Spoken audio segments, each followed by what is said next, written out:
Ito nga pala yung paakyat namin sa papunta ng Troodos yan. Pero ang puntahan namin ay baba ng Troodos.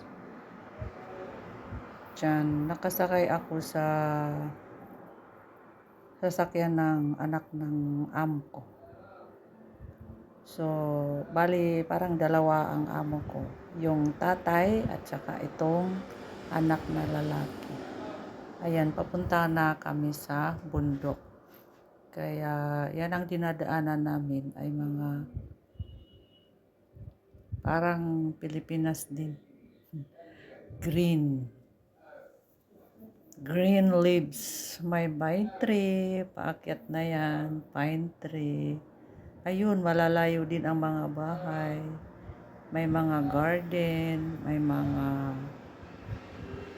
ayun, parang binggit din paakyat.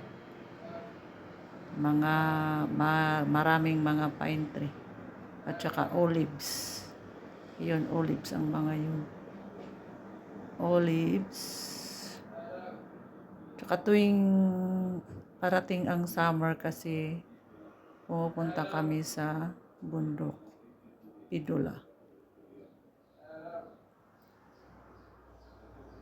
Doon sila nagtitipon-tipon ng isang pamilya na may mga apo. Yun. Paakyat, ang daming pine tree. Parang binggit din. Alright.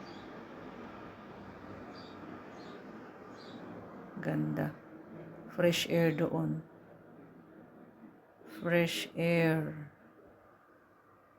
Unlike dito sa city ang baho pag minsan. Ayun, ang ganda green. Medyo yan, malamig pa yan. Nag-i-start na ang summer dyan. Pero maganda doon. Nung pumunta kami, hindi malamig masyado.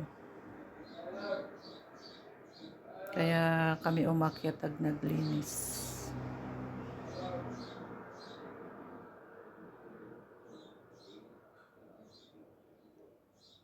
Ganda. Green na green. Ayun.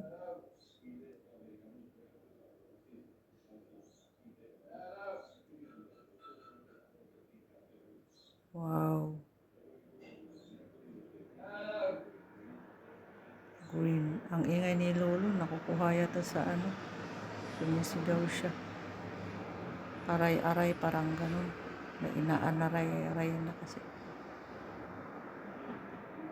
Wow, green.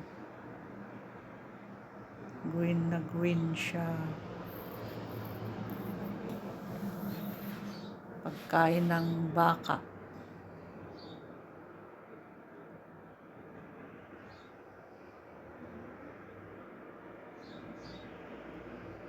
Ang ganda ng view.